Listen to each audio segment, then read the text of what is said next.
जिसकी भगवत दर्शन की प्रबल उत्कंठा के लिए 4 बातें जीवन में आ जाएं। पहला, नित्य निरंतर नाम जप रसिकों के संग से। शर्त है रसिकों के संग, भजन न होई संग बिन। हे मनमानी नहीं होता, रसिकों के संग से भजन की वृत्ति। प्रमाणित भजन होना चाहिए, आचार्य परंपरा, गुरु परंपरा से। दूसरा, भगवद विग्रह को साक्षात भगवान का स्वरूप मानना। जैसे कुछ ऐसे भाव वाले लोग हैं कि अरे पत्थर पूजने से, धातु पूजने से क्या प्राप्त, क्या वहां भगवान है? कौन सा तुम्हें ज्ञान है भाई? कौन सा ज्ञान है? जब सर्वम खलमिदम ब्रह्म, ये तो अवतार है भगवान का, अर्चा अवतार। भगवान अवतरित होते हैं। जैसे हम छवि विराजमान किए, जब हम भाव सेवा करते तो भगवान छवि में आके विराजमान होते हैं, भगवान विग्रह में विराजमान होते हैं।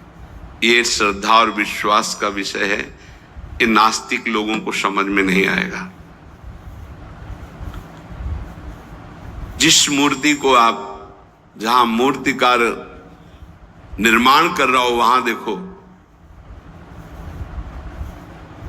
उसी मूर्ति को पूज करके ब्रह्म प्राप्त, भगवत प्राप्त महापुरुष हो गए।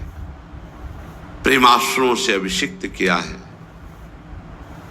ये बाहर वालों की ऐसो की बातें न सुने, नहीं तो जो छोटी श्रद्धा वाले लोग होते हैं उनकी श्रद्धा नष्ट हो जाती है। अरे क्या है, ऐसे से ऐसा न वो बोलते हैं, न वो खाते हैं, न देखते हैं, और ऐसे विराजमान। आपको क्या पता है आपका भाव है क्या? आप जानते नहीं हो।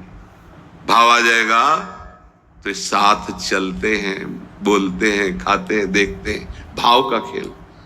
एक प्रसंग में एक ब्राह्मण बूढ़े के साथ एक जवान तीर्थ यात्रा में गया था। सारांश में बता रहे, ब्राह्मण तीर्थ यात्रा का इच्छुक हुआ, पर उसको लगा कि मेरे बेटे तो हैं, पर धनी होने के कारण वो विलासिता में युक्त हैं, मेरे साथ तो चलेंगे नहीं। अगर कोई जवान आदमी मिल जाए, मुझे तीर्थ यात्रा करवाए, उसे कुछ भेंट पूजा दे देंगे। तो एक गरीब ब्राह्मण का जवान लड़का था, बात की तो उसने कहा हमारा भी सौभाग्य होगा कि तीर्थ यात्रा होगी और आप हमारे पिता तुल्य, आपकी सेवा होगी। समस्त तीर्थों में भ्रमण कराया। जब वृंदावन आए तो बहुत सेवा उसने की। उसका मन बहुत प्रसन्न हो गया। धनी का वृद्ध था तो गोपाल जी के दर्शन कर रहा था। उसने कहा वृंदावन को साक्षी करके, गोपाल जी महाराज सामने हैं, मैं बहुत प्रसन्न हुआ तुम्हारे ऊपर, तुमने इतनी सेवा की।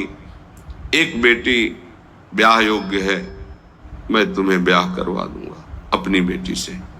तो देखो हमने तो नहीं कहा, तुमने कहा है ना, इस बात को ध्यान रखना, वहां जाके भूल मत जाना। ऐसा ही हुआ। सारांश में बता, वो जब गांव पहुंचा तो वृद्ध की हिम्मत नहीं हुई अपने धनी बेटों से कह दे कि बहन का ब्याह उस गरीब के साथ कर दो।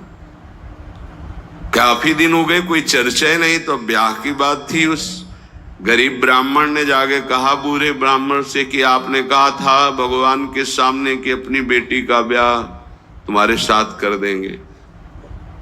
तो जवान बेटों के भय से उसने कहा मुझे याद नहीं ऐसा कुछ। भाई याद नहीं? तुमने भगवान के सामने कहा था। और कह रहे हो याद नहीं? तो बेटों ने कहा कि चलो भागो यहां से।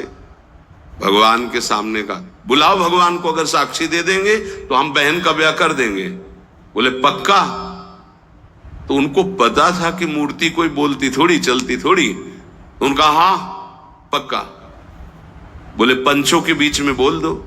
पहले गांव में पंचायत होती थी पिंड छुटाने के लिए कि अतरे दिन ये परेशान करेगा, तो उन्होंने कहा पंचों के सामने यदि ठाकुर जी आके गवाही दे दे तो ब्याह करवा देंगे। ओ गरीब आदमी जो कुछ था बेचा, फिर वृंदावन आया। ठाकुर जी गोपाल जी से कहा कि महाराज आपके सामने हमारे ब्याह की बात कही थी इस वृद्ध ब्राह्मण ने, आपको गवाही देना पड़ेगा तब हमारा ब्याह होगा।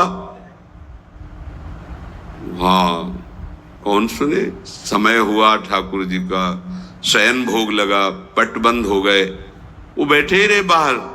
वाह गोपाल जी महाराज, आप जब बोलोगे तभी हमारा ब्याह होगा और हम तभी यहां से जाएंगे जब आपको साक्षी दे। सब चले गए थे वो अकेले, उसको विश्वास था भगवान है। अंदर से आवाज आई, मूर्ति कहीं चलती है क्या कि चलकर साक्षी दे। बोले महाराज मूर्ति बोलती थोड़ी है, आपने बोला ना तो आओ निकल के बाहर। अब उनके लिए कोई पर्दा है क्या। ललित त्रिभंगी ऐसे बोले देखो यार, अब तुम्हारे प्रेम के कारण हम बाहर तो निकल आए, तुम उसको यहीं बुला दो, हम यहीं साक्षी। बोले महाराज वो नहीं आएगा, हमारा ब्याह रुक जाएगा, आपको चलना पड़ेगा। बोले चल तो देंगे, लेकिन देखो हम वृंदावन के ठाकुर हैं, हमको तो अच्छा अच्छा माखन मिश्री सब। भगवान ने बहानेबाजी। बोले महाराज हमें पता था कि आप भोग राग के लिए कहोगे, तो हमारे पास जो संपत्ति थी बेच के आए, खूब खवाते पियाते चलेंगे महाराज। बोले चलो अच्छा, देखो दृढ़ विश्वास। बोले महाराज हम जानेंगे कैसे कि आप आ रहे हो। बोले मेरे नूपुरों की ध्वनि सुनाई देगी, और देखो लौट कर जहां देख लोगे उससे आगे फिर हम नहीं जाएंगे। ठीक है महाराज, जब भोग लगाने का समय आएगा तो हम बोल देंगे, तब तुम हमारा भोग लगाना, और जब हम चलेंगे तो लौट कर पीछे नहीं देखोगे। ठीक है महाराज। अपने प्रांत पहुंचे, उड़ीसा प्रांत। गांव जब नजदीक रह गया तो सोचा मुड़ के तो देखे, केवल पायले धुनी है, ठाकुर जी भी है। मुड़ के देखा तो श्याम घन साक्षात प्रभु। प्रभु ने कहा देखो तुमने वादा तोड़ दिया, अब हम यहां से नहीं जाएंगे। बोले महाराज अब तो कोई बात नहीं। गांव में दौड़ के गया, गोपाल जी आए, प्रभु आए साक्षी देने के लिए मेरे ब्याह के लिए। पूरा नगर दौड़ पड़ा, पंचायत के सब ने देखा प्रभु विराजमान। अब किसी की हिम्मत थोड़ी थी कि पूछ ले, जबरदस्ती उस बुड्ढे से कहा ब्याह करो भगवान वृंदावन से साक्षी। आज भी साक्षी गोपाल के रूप में भगवान विराजमान। क्या हुआ, जिसे तुम मूर्ति समझते वो चल के उड़ीसा तक गए और गवाही दी। विठ्ठल भगवान बातचीत करते थे तुकाराम जी से, नामदेव जी से, इन बड़े बड़े संतों से। हरिवंश महाप्रभु, सेवक जी महाराज, बंचंद महाप्रभु तक बातचीत करते थे राधा वल्लभ लाल जी। प्रगट में एक बार मोहन चंद जी महाराज महाप्रभु के सबसे छोटे लाड़िले पुत्र थे। महाप्रभु राधा वल्लभ जी की सेवा परिचर्या में थे, तो एक पात्र कटोरा था राधा वल्लभ जी की सेवा का, उसमें चरण छू गया श्री मोहन चंद जी का। महाप्रभु ने एक शपथ मारी, प्रभु के पात्रों को ऐसे। राधा वल्लभ जी के जब पत्रावली कर रहे थे तो कपोल में अंगुली बनी, तो उनका जय जय आप। तो बोले मोहन चंद के रूप में मैं ही तो अब खेल रहा हूं अपने पात्र, तुमने वहां मारा मुझे देखो लगा। महाप्रभु ने कहा क्षमा कीजिए प्रभु, ऐसी तन्मयता मोहन चंद जी की आप में है, ये मुझे पता नहीं था। महाप्रभु से बात, स्वामी जी से, बिहारी देव जी से, बिहारी जी बात करते थे। आज भी महापुरुषों से प्रभु बात कर। ये केवल मूर्ति छवि का विषय नहीं होता। ये अज्ञानी जीव जो है ये केवल तर्क विवाद में फंसे रहते। श्रद्धा में तर्क विवाद नहीं होता। ये तर्क विवाद जहां होने लगे, ऐसी कोई वार्ता होने लगे, श्रद्धालु उपासक को बिल्कुल हट जाना चाहिए। भगवत दर्शन किसको प्राप्त होते हैं? पहला, जो रसिक महापुरुषों के गुरुदेव के अनुसार भजन करता, नाम जप, मंत्र जप। दूसरा, भगवद विग्रह को साक्षात प्रभु मान करके। कहो सो कहां जहां प्रभु नहीं, जब सर्वत्र प्रभु है तब तो हमने प्रभु का श्री विग्रह, अर्चा विग्रह, ये अर्चा अवतार है भगवान का, इनको विराजमान किया, साक्षात मेरे प्रभु हैं। ये बाहरी दर्शन है। तीसरा, प्रभु को अर्पित किए हुए प्रसाद के अलावा अरुचि होना, कुछ भी ऐसा जो हम प्रभु को अर्पित नहीं कर सकते वो हम नहीं पा सकते। प्रभु को अर्पित ना की हुई चाहे अमृत पड़ी हुई वस्तु हो, हमारी बिल्कुल श्रद्धा और रुचि नहीं। हमारे प्रियालाल ने नहीं पाया तो हम उसे चख नहीं सकते। ये भगवत प्राप्ति, भगवत दर्शन के लिए बहुत आवश्यक है। गुरु प्रदत्त भजन में आसक्ति, इष्ट के श्री विग्रह छवि में साक्षात भाव और इष्ट को अर्पित ना किए हुए वस्तु, वस्त्र, पदार्थ, भोगों में पूर्ण अरुचि। कई बार हमने ऐसे संतों को देखा जो अमनिया जैसे, पा लीजिए, नहीं अमनिया है ना, हम अपने ठाकुर को भोग लगा के पाएंगे या आप अपनी श्री जी को भोग लगा दीजिए तो पालेंगे, अन्यथा नहीं। अमनिया नहीं, अमनिया माला, पत्र, पुष्प, सुगंधित कुछ भी नहीं। हमारा जीवन प्रसादी हो जाना चाहिए। ये बहुत ध्यान से अपनी दिनचर्या में देखिए कि कभी अमनिया मत पाइए। चौथा, सहनशील, ये बहुत आवश्यक है। बहुत सहनशील उपासक को होना चाहिए। जितना सहोगे उतनी भक्ति प्रकाशित होगी। सहत सहत बाढ़े भगति, गृह तनु गुरु हितगार। गुरुदेव को समर्पित जीवन और सहनशीलता, निश्चित भगवत दर्शन। 4 बातों से निश्चित भगवत दर्शन हो जाता है। ये बहुत खास बात है जिसको धारण करना बहुत कठिन है, पर गुरु कृपा पात्र बहुत सरल ढंग से इसे निर्वाह कर ले जाता है। क्या? किसी से मतलब नहीं। इस मार्ग के उपासक किसी से मतलब नहीं। पहले तो कहा पीछे वाले में कि जो विषयी पुरुषों का समूह है उनके संग से भयभीत रहे, कभी संग न करे। अब आगे वाले में महान संगा नाम किसका ये स्वरूप होता है? बोले जो वह तो महताम श्री पद रजा, महापुरुषों की चरण रज से जिसका शरीर अभिषिक्त है और माथे पे जिसकी चरण रज विराजमान है, गुरुजनों की, संतों की, रसिकों की, वो महान संगानाम सहज मधुरात्म प्रिय कथा। वो निसंग ही नहीं, महान निसंगानाम, जागृत स्वप्न सुषुप्ति, कभी भी कहीं भी उसका किसी से संबंध नहीं है, शरीर से भी नहीं। क्योंकि महान निसंगानाम तभी हो सकता है, शरीर से भी नहीं। ये ज्ञानी जीव जानते नहीं। कहते हैं शरीर तो यहां छूट जाता है, फिर गति किसकी होती है? भगवत प्राप्त। शरीर तो एक कपड़ा है, समझते नहीं हो। इसके नीचे एक कपड़ा है, सूक्ष्म शरीर, उसके नीचे एक है कारण शरीर। आप पहनने वाले हो, ये आपके कपड़े, एक छूटता है सिर्फ स्थूल शरीर।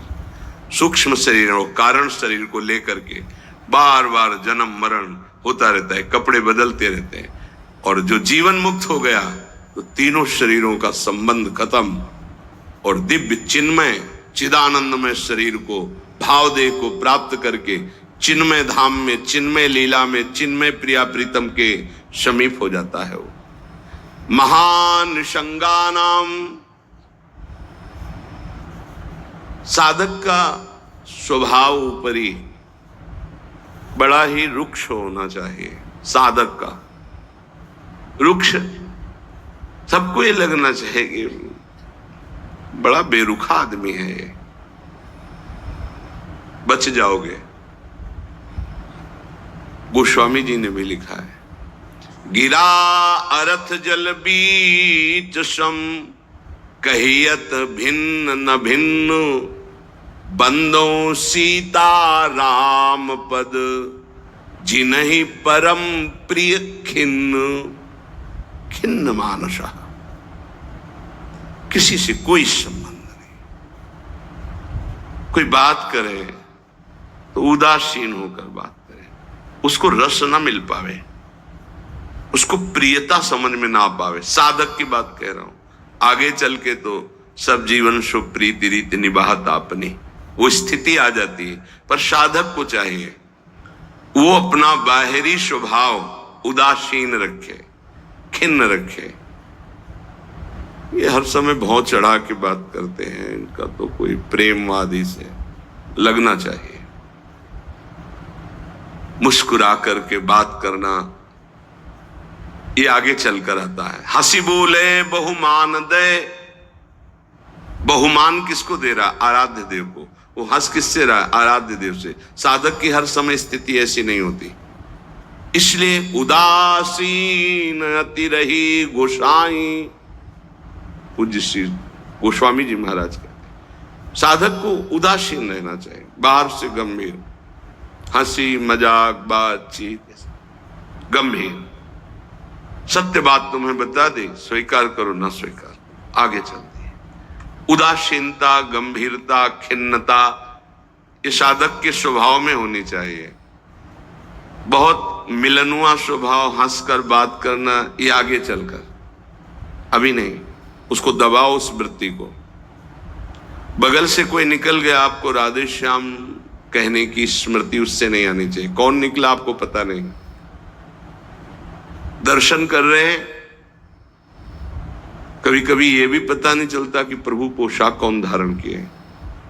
अगर नेत्र में नेत्र मिले तो 1 घंटा दर्शन हुआ तो केवल नेत्रों का ही दर्शन हुआ। पत्रावली कपोल में कैसी बनी ये भी याद नहीं रहा। ऐसी होती है एकाग्रता। सत्संग सुनने गए तो सिर्फ वक्ता की मुखाकृति और वचन, आप बैठे आसपास, आपके कौन बैठा आपको कोई परिचय नहीं। ऐसी महानिसंगता उपासक को चाहिए। ये कब आती है? जैसे जड़ भरत जी रहुगण को कहा कि महापुरुषों की चरण रज से अभिषिक्त होने पर ही ये ब्रह्मबोध होता है। प्रहलाद जी ने कहा निष्किंचना नाम न वृणीत यावत, जब तक निष्किंचन महापुरुषों की चरण रज नहीं लगेगी तब तक ऐसी निष्ठा नहीं होती जैसी मेरी है। शिरो में शोल्लासम बहत महताम सी पद रजा। ये महत पद रज कहां मिलेगी?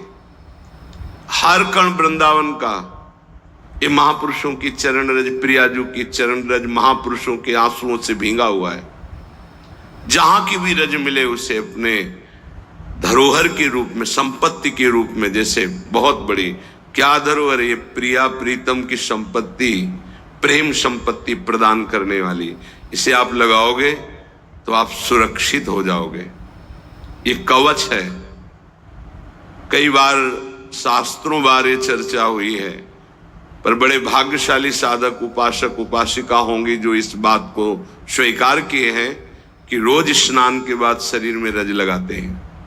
ना करते हो तो फिर सुन लो, तुम्हारे हृदय को ये विकार तब तक जलाएंगे जब तक प्रेम रस के योग्य नहीं हो जाएगा। उस जलन को सहने के लिए ये सद्यो वशीकरण चूर्ण मनंत शक्तिम तम राधिका चरण रेणु मनुष्य मरामी, ये श्री जी की चरण रज है जो आपको संभालेगी, कवच का काम करेगी। आपके शरीर में चरण रज लगी रहनी चाहिए। बिल्कुल मान लीजिए, अगर ये मान लोगे तो बहुत बड़ी वस्तु आपको प्राप्त होगी। शरीर में वृंदावन की रज लगी है, शरीर छूट जाए तो भगवत प्राप्ति हो जाएगी। मान लीजिए, बहुत बड़ी बात है। धन्य है वो उपासक जो रजोपसेवी है, रज लगाते हैं। एक ब्रजवासी आए, उन्होंने प्रश्न किया कि आपके जुगल उपासना में तो काली बिंदी लगती है, आप क्यों नहीं लगाते हैं? श्री कहते हैं उसे, काली बिंदी और सिंदूर की बिंदी। पूज्य श्री सदगुरुदेव भगवान ने आदेश किया,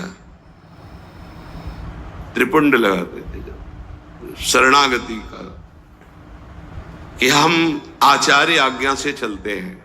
आचार्य ने पत्र में लिखा था,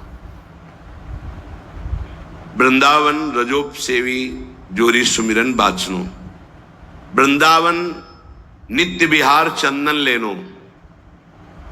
तो रजोप सेवी जोरी है तो रज का तिलक है, और बिहार चंदन जो प्रसादी है वो ये लगा है। बस वो कोई वृंदावन की वस्तु नहीं है जो काली टिक्की है। ये वृंदावन की रज और वृंदावनेश्वरी का प्रसादी चंदन, इसके सिवा। तो ब्रह्मा जी भी आकर कहें तो हमारी समझ में नहीं आएगा, क्योंकि गुरु के वाक्य के आगे किसी का नहीं। वृंदावन रज रानी, वृंदावन वृंदावनेश्वरी, इनमें हमारी अनन्य आसक्ति हो जाए। जो लगाते हैं उनको प्रणाम है, पर हमारी गुरु आज्ञा है। आचार्य श्री हितजू महाराज, वृंदावन रजोप सेवी हरिवंश जोरी सुमिरन बाचनो, वृंदावन नित्य विहार चंदन लेनो, आज्ञा है, उसी का पालन। अगर महापुरुषों की चरण रज लग रही है तो महानिशंगा नाम मान लीजिए। बार बार इसलिए कह रहे, मान लीजिए। आप में सामर्थ्य नहीं कि आप असंग हो सके। महानिशंगा नाम तो बहुत बड़ी बात है, वो कहीं आ सकते नहीं, स्वभाव में, ना सूक्ष्म शरीर में, ना स्थूल शरीर में, और ना बाहरी व्यवहार में। वो अपने स्वरूप में स्थित महापुरुष है, वही महानिशंगा नाम होता है। फिर क्या बोले? सहज मधुरात्म प्रिय कथा। अपनी प्यारी जी और प्यारे जी की कथा सुनते ही उसकी दशा बदल जाती है। प्रसंगानाम प्रेमोत्पुलक गलदस्रा कुलगिराम। अश्रु प्रवाह हो रहा है, पुलकित तन हो रहा है, गदगद कंठ हो रहा है। ये सहज मधुरात्म, सहज मधुर रस प्रदान करने वाली प्रीतम की चर्चा सुनते ही, पद गाते ही दशा बदल गई। कैसे हुआ? बोले महापुरुषों की चरण रज का प्रभाव। अपारे श्री वृंदावन रस महाब्धो विहरताम।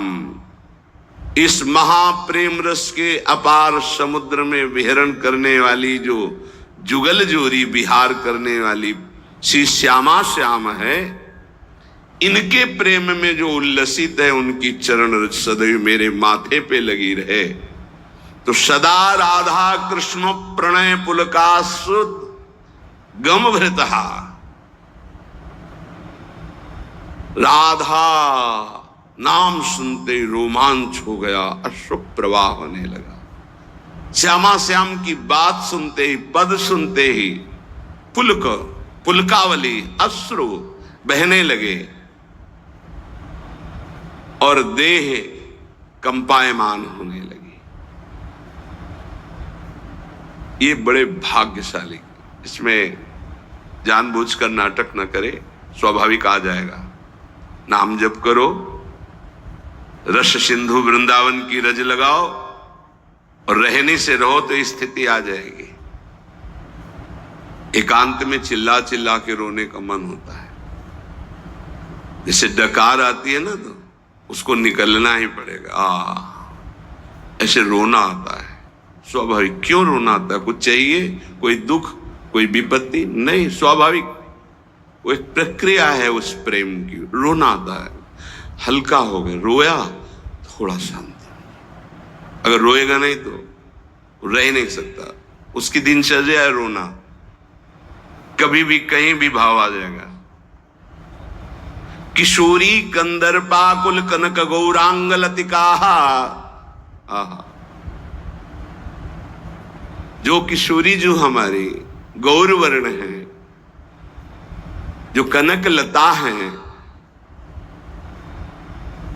ऐसे उपासक का यही जीवन हो जाती है। जीवन का तात्पर्य प्रसाद सृग वस्त्राभरण कृत भूषा प्रणयनो। वो इनके प्रसाद से प्राण पोषण करता है। इनके चरणामृत की ही वो वृत्ति साधना है। हमारा साधन बल क्या है? इनका चरणामृत। वस्त्राभरण, कोई भी वस्त्र बिना प्रसादी के लाडली जू का, गुरुदेव का, शरीर पे नहीं धारण। नवीन वस्त्र को देखा गुरुदेव भगवान कैसे प्रसादी करते हैं।